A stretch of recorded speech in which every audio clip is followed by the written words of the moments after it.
Do you have an alter ego?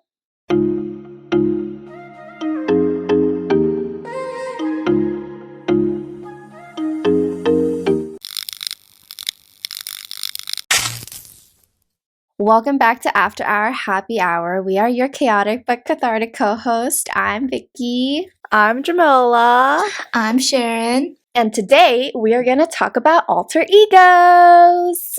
If you don't know what an alter ego is, it's basically someone that is you but also not you, a different you. That's a great explanation. That is. It's like you, but your alternative personality. So, to kick this off, do you guys have an alter ego? And if you guys do, what is it? Or in what situations does it come out?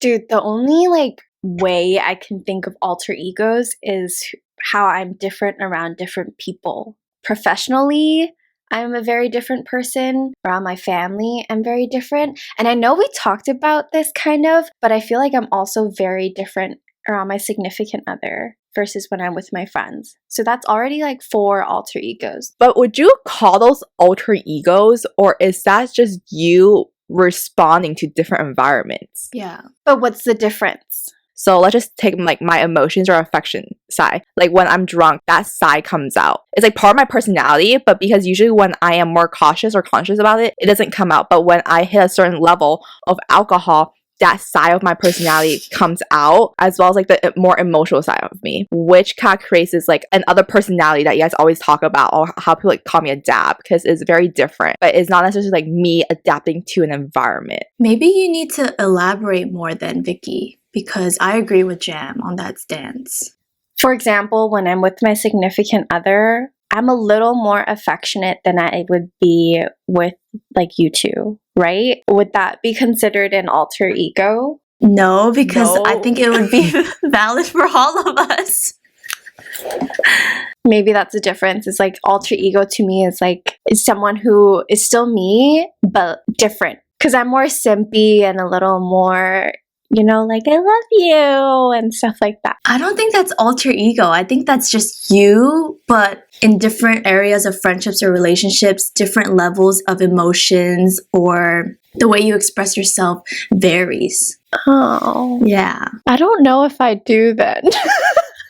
I personally don't think I have alter ego. The only thing I thought of was maybe when I'm messaging someone that I'm not as comfortable with, I'm usually super bubbly. If you reply to me with a lowercase LOL or a lowercase haha, bye. No, I'm an all caps LMFAO or ha ha ha kind of person through messaging. But then when I see those same people in person, I think I'm definitely more reserved, or the introverted side of me comes out a little bit where I'm how do I adapt to the situation? How do I make them feel comfortable? So I'm a little more reserved. So people might be oh, in person, I thought she was more cold, not as enthusiastic, versus in messaging, she's very, very bubbly. So I thought, if anything, that was my alter ego. Then I would say that I'm the same, because I feel like I'm way more interesting in text and I'm wittier because I have more time to say through text, versus in real life I'm more genuine because I don't have time to process my reaction and I just give a genuine reaction. So you're calling yourself fake in text? Fake. Yes. Is having alter ego mean you're fake? No, I specifically wrote down, and it's not a fake thing either, because when I text like that, I'm genuinely interested and I do react like that. It's just in person. I'm not oh my God, you know what I mean? Lamau! Yeah, I'm not like that. Maybe that's not an alter ego then. I don't know. But if anything, the only person I could think of in this group who has one for sure is Jamila. Yeah, I was gonna say, of us three, I definitely have the most obvious or apparent alter ego. And kind of elaborate to what I said earlier about my regular self personality versus my drunk personality. One way I could think of it is the things that I do or say when I'm drunk is not necessarily things that I would do or say when I'm sober. And that's how I kind of classify that's my alternate personality, because it's still the same person, obviously. And what I say or what I do when I'm drunk, I still mean that. But because I'm less conscious, more unfiltered, it just comes out more. So that's why I would say I have the most alter personality of us three. Maybe I'm meaner. If I think drunk, wise. I thought you called me mean. Oh, no. Like my alter ego, because for your situation, it's like it comes out when you're drunk. So maybe when I'm drunk, I'm a little more bold and a little more honest with how I express myself. And if you're like annoying me, or if you say something and I feel sarcastic about it, I would be more open, even if you're a stranger. Actually, yeah. When we went out to clubbing that one time and you almost got into a fight, I'd never seen that side of Vicky. I didn't even know you could get that angry about something and how ready you were to fight that girl. Yeah, I always say if I get in a fight, it's because I'm drunk. So then situation-wise, since we're on the topic of drunk, let's talk about that. So then would you say that's the only drunk alter ego side of you? You just get a little bit more meaner? Yes. Maybe flirtier, but I have never flirted when I'm drunk, and I think you'd be a hot mess. So I wish. Maybe that's something I wish I would have, is to be sexier and flirtier when I'm drunk. Dude, honestly, confidence comes out though. Not even just while I'm flirting. When I'm drunk, my Chinese gets significantly better. When my mom is drunk, her English gets significantly better. When she spoke when she was drunk, and I was thinking, oh my god. Jam, you want to explain your drunk alter ego? If there is a chart of different drunk characteristics, I probably hit all of them. I could be very cheery and affectionate. I could also get really sad and like cry if I have a lot of emotions like bottled up in me. I could also get angry. I'm also a runner. The one thing I'm not is I don't sleep. I'm super energetic. Dude, I think I only know 2 people in my life who actually have a completely different drunk alter ego. Jam is one of them. And I think we could actually name her alter ego. Let's call her Michelle. When Jam's drunk, I'm like, who are you? Dude, Jam's one of those people where if you don't know her and you see her drunk, you'd be scared. No, I think it depends. My first instinct was people would think, oh my gosh, she's so friendly and so nice. But yeah, maybe in other situations, if she's angry, it's like, oof. Yeah, the good thing is I don't get sad or angry too often. Is only if there's been emotions balled up inside me. Most of the time, I think it's more like happy instances. I think the biggest factor is also the emotional side, where Jamila just spills her heart out and her love for you, whether you are a significant person in her life or not. She'll tell you she loves you. So the lesson is, if you want something out of Jam, just get her drunk. Facts. That's not true. If you don't know if she likes you or not, just drink with her. If she doesn't want to drink with you, there's your answer. I don't think I have a drunk alter ego. Like, if anything, I get a little more social, a little more friendly, a little more confident, but that's same across the board for everyone when they are intoxicated, right? So usually I feel like I'm just the responsible one, or I'm just taking care of someone. But the only thing I could think of when I'm drunk is if I have enough time to think about it, I think the logical side of me comes out even more. For example, when I'm drunk, there are instances where I'm like, I'm down to run right now, or I'm down to do something that could annoy someone like that. But like something switches in my head where I'm like, no, if someone else did that, you'll get annoyed. So don't do it. So I won't do it. And then I'm fine. I am the person that will annoy the other person because I run. There's a thing where if I'm leading up to being drunk, but I'm not drunk yet, and someone gets on my nerves, I'll be really irritated really fast. Do you think your alter ego says anything about you? I don't think I have a drunk alter ego. So in that aspect, I would say what my alter ego says about me is that I guess I just remain logical throughout it all. And second thing is I need to work on my face. What's new? Because people think I'm cold on the outside, but then I'm actually bubbly. So that's it. If you are sober and you leave yourself unfiltered and you just do as your heart please, that alter ego is the ultimate you. I think for a while, I just thought, okay, this is just like, my drunk personality. But in December of last year, so December 2019, it's made me realize that when I act out, or the personality I have when I'm drunk, is probably coming from the fact that I'm not that aware or really in touch with my own emotions. I really thought, oh, I feel this way. And I just kind of ignore it. Like, this is just how I feel. But I think after that, I just realized I need to be more cognizant of why I'm feeling certain ways and being more aware of why I'm feeling angry. What are these emotions like bottled up inside me? Hence, like why I started journaling. So, I mean, I don't know if it's helped, because after that, it was COVID and we haven't really like drank or anything. So we'll see.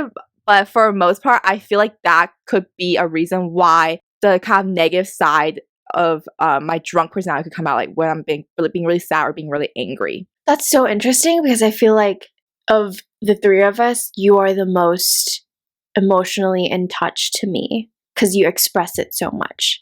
I think I'm really verbal about certain things, but when it comes to maybe deeper feelings to how I'm really feeling about some stuff, I keep it in until it just comes out without me wanting to. Yeah, I would disagree with Vicky. Not that Jam's not in touch with her emotions, but I think sometimes she just avoids feeling certain types of way. So I think I'm just kind of mind blown right now because I always just thought people who have a drunk alter ego specifically, they're just like that, where something chemically happens in your brain. It's just the way that your brain is affected through alcohol, and that could be through genetics or like certain factors. But then when you say that it could be because of the way you don't express your emotions. That's why I was thinking if I am able to know how I'm feeling when I'm not drunk, maybe it won't be like that when I am drunk because I am already aware of it. Damn, so does that mean you won't tell me you love me anymore when you're drunk? Just kidding. That's not me, it's fine, but I was more referring to the quote-unquote negative side when I might be getting angry or when I'm getting sad and I have these like emotional bursts, bubbly, very cheery, friendly personality. I think that'll always be there.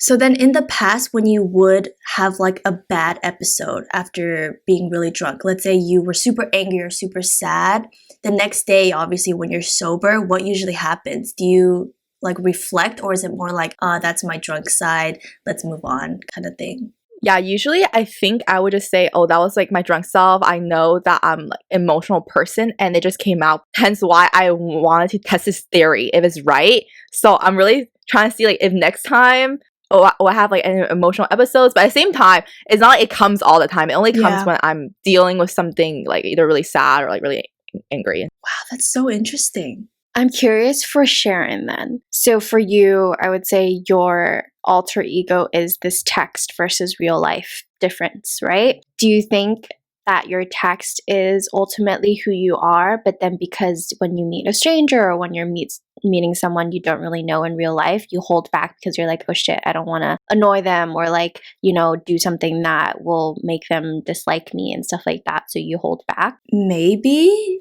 At first I was going to say no, but then when you phrase it that way, maybe, because for the most part, I would say I was a bubbly person. But then something happened, I think it was like my third year, where I just completely kind of switched. I don't know if it was the way of growing up where, you know how we've talked about in the past, like your brain starts maturing and stuff like that.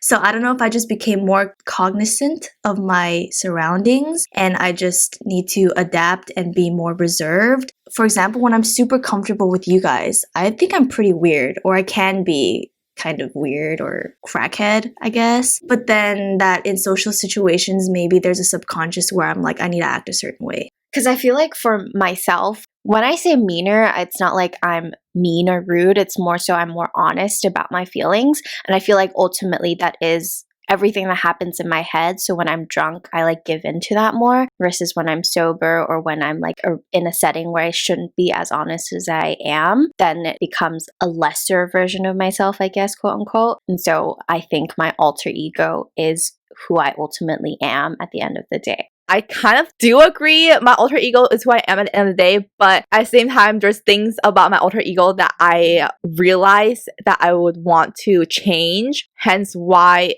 I'm trying to change it in my regular or normal personality. I just feel like I'm a complicated person. I'm sorry, guys. She's an onion. She has layers, you guys. I think that was one of our questions that we had was, oh, if you could choose anything from your alter ego, what traits would you take? So that would essentially be your response, right? Yes. Vicky? I would take the like more honest, even when I'm sober, because I think in my honest state, I'm not mean, I'm just honest. And so I want to be that all the time, which is also my 2021 goal. I think for me specifically, more so on the drunk aspect of I'm more YOLO because I have more confidence or things are not as serious as I think they are. I think that is a personality trait that I would want to take into my sober self. Actually, there is a trait I don't want to take from my drunk personality is being reckless slash stupid. Because I have a habit of just not thinking and just straight doing, and it could get me into trouble sometimes. We really need to test this theory when things are I normal want again. to. Okay, but the thing is, I don't know if it would just come out like that because I don't think I'm going through anything that I was going through. So Earlier, we talked a little about being fake or having an alter ego could maybe mean fake, which we don't think it is. Obviously, having an alter ego is just a you, but a different part of you. But do you think by having all these different alter egos that we just mentioned, it means that you have a higher or a lower EQ? I think you should answer this question first. Me? I did research on this. So I think it means you have a higher EQ. So for a lot of people, they think alter egos or having a different personality or being different around different people means you're fake. But for me, I think that's not true. It's you're adjusting yourself to adapt to the environment, which also means that you're aware. So when you approach a situation, you could assess that environment and then adapt to it. That means that you're pretty emotionally in touch to be able to do that. You basically said what I was thinking. In the aspect of if you have a drunk alter ego, I would say no, it doesn't necessarily mean you have higher or lower EQ. I just strictly really think that's just the way alcohol affects your brain specifically, and it's different across every person. But then in a sober situation, it's less of alter ego, but more so can you read the room and can you bring out different versions of yourself, I guess, depending on what that situation is. And in that aspect, I would say yes. yeah, I agree with what I said. But for me personally, I would say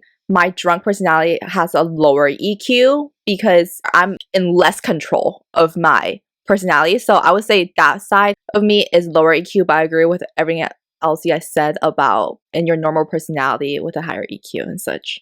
Something interesting that I read when I was doing research on this is the more alter egos or personalities I have, meaning you have different friend groups or different groups that you're in, the less it hurts when you lose one of them because you have so many others to fall back on. So let's say I have you, I have my family, I have 50 other different friend groups, which I don't, but let's just say I have. It hurts less when I lose certain friends because it also means I have other friends to fall back on and different personalities, which I thought was really interesting because I never thought of it like that. But that makes sense because you don't go into like an identity crisis when you lose the only friends that you have because you have other friends to go to. But at the same time, if you have so many friend groups, doesn't that spread your personality like super thin? Yeah, that's why I did so much research on this because I'm like, I think I'm very, very different depending on what setting I'm in. So for a while, I was like, am I okay? Am I a sociopath? I'm so different depending on who I'm with. So am I just adapting to these people and being a sociopath, or am I actually okay? I don't think that's alter egos though. I think that's just all different aspects of your personality. I think alter ego could mean so many things. I think right now, for a lot of people, alter ego just means someone who is completely different from who you are. But for me, alter ego is just different me's depending on the setting. I love these topics. So that was basically our conversation about whether we have alter egos and in what social situations we have different alter egos. Let us know yours and we'll talk to you later. Bye! Bye!